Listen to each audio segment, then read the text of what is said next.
these are the instructions for the makeup lab for today, the virtual lab makeup assignment for March 3rd, 2020. This is a virtual lab, and it's just like the ones you've done before where the instructions are on the left side. But I wanted to show it to you because, as always, there are a few glitches, and I wanted to make sure you didn't have any problems. So I just clicked on the worksheet that you have to fill in, and you'll notice that there are 15 animals that you have to list, and you don't have to do anything where it says animal number. That column is just wide for some reason. But the common name you have to list, and then the phylum you have to list. Actually, I'm sorry, there are 16 different animals, and then you have to do the questions. So when you go to the link, it only shows you a few animals at the time.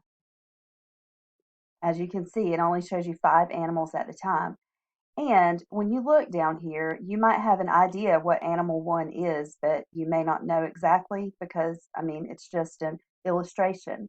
So you can take animal 1 and drag it over here to the yellow box, and it tells you that it's a bloodworm, and bloodworms burrow into the soft bottoms of lakes and rivers to feed on the organic materials found in the soil.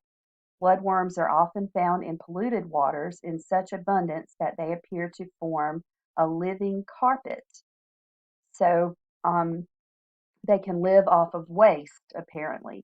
But we've learned that there are 3 different types of worms, and only one of the types is listed on here. So it's pretty easy to know more than likely go in the Annelida, which is the segmented worms, the same phylum that the earthworm goes in. And arthropods are anything with jointed legs. Let's look at this one. It says it's a centipede, and I know a centipede is an arthropod. You can read the rest of it. I'm not going to go through it, but arthropods include insects, spiders, scorpions, crabs, lobsters, and then millipedes and centipedes are also arthropods. So, and then here's a snail, which we learned in class yesterday is a mollusk called a gastropod. This appears to be a sea star, which is an echinoderm, spiny skin. And for all of these, you can read about them. I'm just skipping that part. And then the octopus is another type of mollusk called a cephalopod. And then you hit check, and I got them all right, but let's say that I didn't. Let's say I put the bloodworm in the wrong place. It would go like that and put a yellow box around the one that I got wrong. Now I'll put it back and hit check. So you can put these animals as your first 5 animals. And if you don't know their names, bring them over to the yellow box and it will tell you. So that's the common name is the bloodworm. Um, so you do that for the first 5 animals. And then if you want to see another set of animals, you can reset. Now, some of these are the same, so don't redo the snail and the sea star on your table. You have to here, but you don't have to put them on the table twice. And you hit reset until you have seen all the 16 different animals, and so that's pretty much how it works.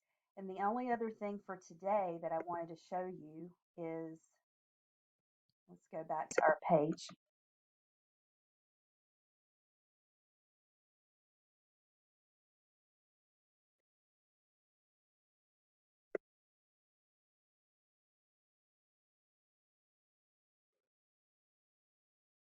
This is all in the chapter 7 page. So, so